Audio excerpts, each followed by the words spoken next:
Hey, how's it going, everybody? And welcome back to another episode of Filzys Workbench Journal. It's been a while since I did a last video. As of this week, I'm taking a break from building for a while, with good reason. Of course, one of the reasons, you already know I repeat myself a lot. I do apologize for it, but I just got a lot going on. I got my son I'm taking care of, I got work, I got life in general, life beckons. I've been working really hard. I've been taking care of a lot of things, helping my wife out, and I got other things I got to do. So that's part of the reason. And once again, I do apologize for repeating myself. Second reason is I'm starting to develop a pile of half-built kits. Now, this is a problem for me because I try to see each build I have to completion. Well, it didn't quite work out, especially after last year where I had a couple of pretty interesting builds and an ambitious build. And for some reason after the P-47 I just haven't been able to complete anything. I mean, I had a Hasegawa 4 Skyhawk I was working on. I got bored with that halfway through, especially when I got back from vacation in Florida. Yeah. Good times. I had a great time there, but and I just put it to the side and I started working on something else. I started working on a Academy M60 kit that I was working on. I got bored with that. I ended up putting that to the side. And I started tinkering with everything. Like anything on my shelf. And I still got a couple unbuilt, half-builts I really got to finish up on. And I mean, I got an M1 Abrams from Dragon that goes all the way back to like 3 years. And every time I start up on it, I get bored with it, put it back. Or I get distracted, or I forget where I left off. And basically, I'm just burnt. I'm burnt out from everything. So I figured, take a break from it intentionally. It's a good reason why I took that break. So this way it'll help me refocus, regroup, figure out what I want to do next. Because if I try to power my way through, it's not going to work. And don't mind the furnace, it's been running over time. But we'll talk about that after. So all I'm going to do is run an inventory on what I have for kits, look at things, run an inventory on my paints, my tools, clean out my airbrushes, get everything set up. So this way, when I do get back to working again on my workbench, I'll be ready. And it could be anywhere from like a couple weeks, it could be almost a year, who knows. And I'm sure some of you guys have that. You hit that brick wall and it's just, I can't do this. And that's what happened to me. I started working on, I'd tinker with something and just be like, I don't want to do this. I don't feel like doing anything. So I just stepped away from it for a while. And it's been kind of like this for the past week. Actually, for the past couple weeks when I think about it. And the other big reason, I'm starting to collect more than I build. Now, which is kind of par for the course since I have a kid, and possibly two on the way, which I'll explain in the future video. I shouldn't say possibly, definitely. I got another one on the way, which I'll discuss in a future video. Just apologize for repeating myself. It's too much. So, step away, focus on life, take a breather, and see where I go from there. See what I've got, see what I need. And it's necessary. But it's not going to stop Workbench Journal. It's not going to stop Intermission. And it's definitely not going to stop Tales from the Stash videos. I still got plenty of kits I want to show off. And I got one that I'm really itching to share with you guys. I have a new armor kit that was long overdue, and I'm really excited about it. So, like I said, it's not stopping me from research. You know, as I told you guys before, I've been doing research on aircraft that was on the USS Coral Sea during the 80s because of my older brothers. I'm going to focus on one subject at a time once I get back into things, or I might just finish up what I got and then work on it. Also, I need bookshelves. I really need them because now the kits are just starting to sit around. I got a P-47 right now sitting on my paint rack that needs a bookshelf. And I really don't want to go any further than that because if they start cluttering, my wife's going to kill me. That and my son will get a hold of them. And he will crash them and burn them. That's fatherhood for you. That's parenthood in general. So, that's what I've been doing. Right now, I'm just doing work. Now, right now, the subject I'm interested in is the Hornet. And I've told you a brief history on it. I've talked about the Big Sting, parts 1, 2, and 3, both the Hasegawa and Connecticut's, how they compare and stuff. I talked about the decals a little bit, reference books. Well, I didn't talk about the reference books, but I got a couple books on hand. But I am going to need a couple of new ones. I got to replace this one because this thing's falling apart at the seams. And there's also a walk-around book series from Squadron that they put out, which is the equivalent of the detail and scale. And I have a couple of their books. They're really great books. Some aspects, they're a little better than detail and scale, but they also have the drawbacks. They don't tell you what kits to recommend at that time. I don't know if they do it now. Who knows? But the other problem is they're not easy to find. Detail and scale is now on a multimedia format, which is CD, or if you got Amazon Fire, if you got a book form, a Nook, if you got any of those, you can actually download them, which helps greatly, especially if you got a tablet. Hold on for a second. Yeah. I mean, I can still find the books used. If you find any new, they're not going to be cheap. So, I've been doing a lot of research on that. Doing my research on the Hornets on the Coral Sea. This particular subject is grabbed my attention when I'm not doing everything with my son, my wife, or work. And it's interesting because it's at the tail end of the Cold War, which was the 80s. I grew up during that time. You know the story. So I've been doing research on that, and there's a lot of interesting things. If you know your research well enough, you'll know that the Hornet was constantly updated throughout its life. It's also had some odds and ends added on. Color schemes in the Navy and the Marines during that time changed a little bit, and other cute things. So, and my biggest help on the internet for the research of these particular Hornets is USSCoralSea.net, as well as a couple other squadrons like VFA 132 Privateers on seaforces.org.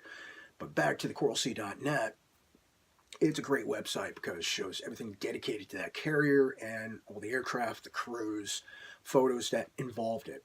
And it's a big, big help for me, which is really nice. And I also learned a lot of things about the aircraft of the Hornets and the Intruders and other things that were on that carrier during that time.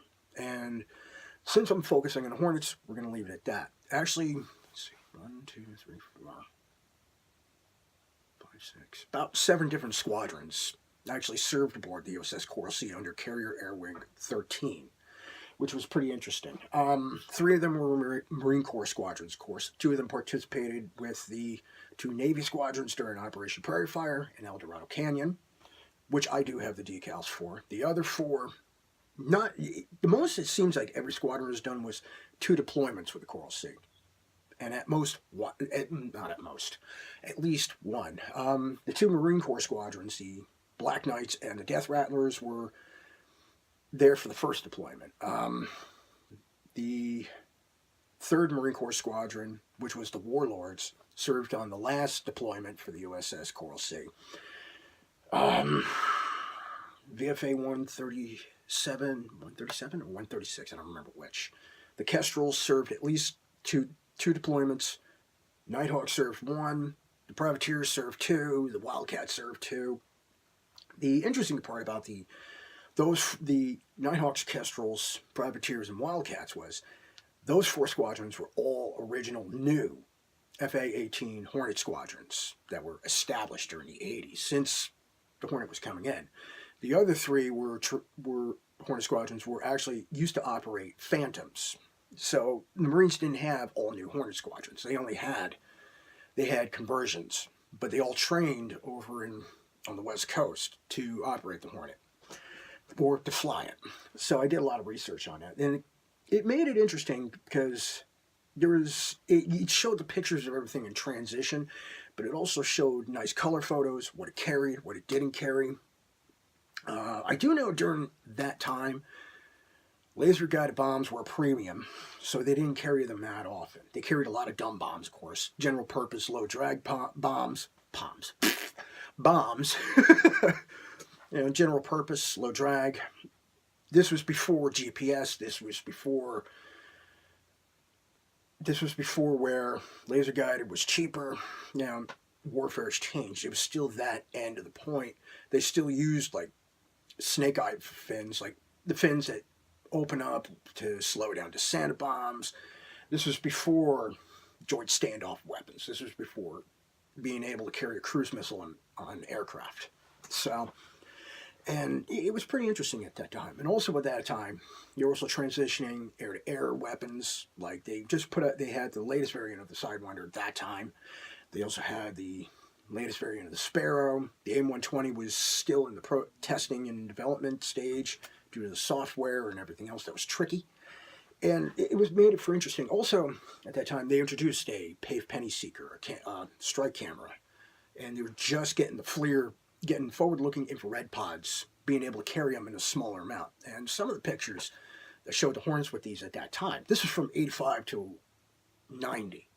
This gives you an idea of how things were back then. And you see everything now, it's totally different. You know, you got Lantern, you got sniper pods, you got the Lightning pod. Those were just pipe dreams, and the Lantern pod was still a work in progress before they finally put it on the F-15E Strike Eagle. And like I said, it was an interesting time. You know, everything was dull, bland. Towards the end of the 80s, they started, but it was mostly for the commander birds of certain squadrons, which would have fancy markings, but even then, it was still subdued. It was still boring. You know, that was the thing at that time. You know, it was Cold War. You had to learn to hide from the enemy, how to know things, you know, different tactics, different everything. But doing that research, it gave me ideas on what to do, how to do things with the Hornets that I'm going to be doing. Like I said, the kits, I know I'm going to have to backdate the kinetic kit to a degree. Pardon me. Between the weather and everything else, I'm all roughed up in the corners. Pardon me. So, you know, working on the kinetic kit, I got to look at everything, and it wouldn't require much. You know, take off the bird slicer antennas on the nose section, add the parts necessary to make it as an A, replace the ejection seats, which I did, which I got these right here, because both the Hasegawa and the kinetic kit, the cockpits are fine. To me, they're fine. I build everything out of the box, or I try to. Some kits, I have no choice but to get an aftermarket set. Like for the Hasegawa Phantoms, nice kits, the exterior's fine, but cockpit, it's a little bit of a letdown. It's generic, but to be fair, they were trying to mold every variant of the Phantom at that time. You know, save for subtle parts here and there. But in the Hornets case, different story, but different ball game. So most they need is an ejection seat, in my opinion. And the other reason why is because even though the kinetic kit is not cheap, you know, the options they give are practically unlimited. The Hasegawa kit is still more expensive than the kinetic kit, especially in terms of value. Yes, there's aftermarket stuff available for the Hasegawa kit, but the problem with the Hasegawa kit, like you say, it's the price itself. And even if you buy the Hasegawa and the aftermarket stuff, it's still going to cost more than picking up the kinetic kit. So, and like I said, I build everything out of the box as much as possible. If there's anything I got to add, I'll just add a little bit of scratch-built work, or I'll cannibalize it from another kit, which scratch building is a lost art.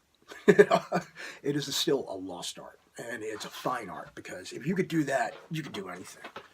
But I think, like you said, the other reason is price. And as far as I'm concerned, the Hasegawa and kinetic kits, they're fine as is. You don't really need to go that far in detail.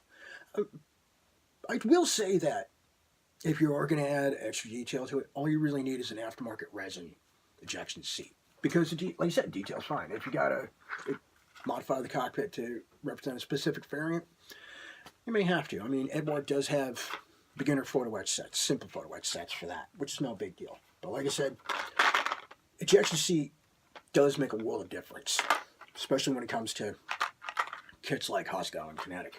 They make a world of difference, because I'm going to be honest. Here's the ejection seats here that I got. This is the Hasegawa. You can tell, not bad, kind of plain.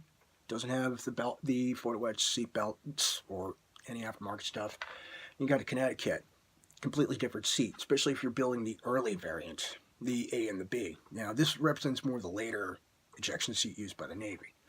That's why I picked up the ejection seats. Everything else, out of the box. That's it. I'm not. My attitude is, do I really need to add that much detail unless I'm being particularly ambitious? No. There really isn't no need for it. You don't need an afterburner set. Because is anybody really going to look in there? Unless you're building in a contest, is anybody really going to look in the ass end of that bird? No. No, they're not. Same thing with the landing gear bays. There's no need for it, in my opinion. It's fine as is. Unless you're entering a contest, there's no need. The second thing with the decals, I got a variety of decals from a variety of manufacturers, as you already know, for the specific variants. I got super scale, I got micro scale, I got the cam, which I mentioned here. I also have, which I found one day, and I took the ball and ran with it. See if I can find the sheet. There it is. I got Aeromaster. Now, I have mixed feelings towards Aeromaster's decals.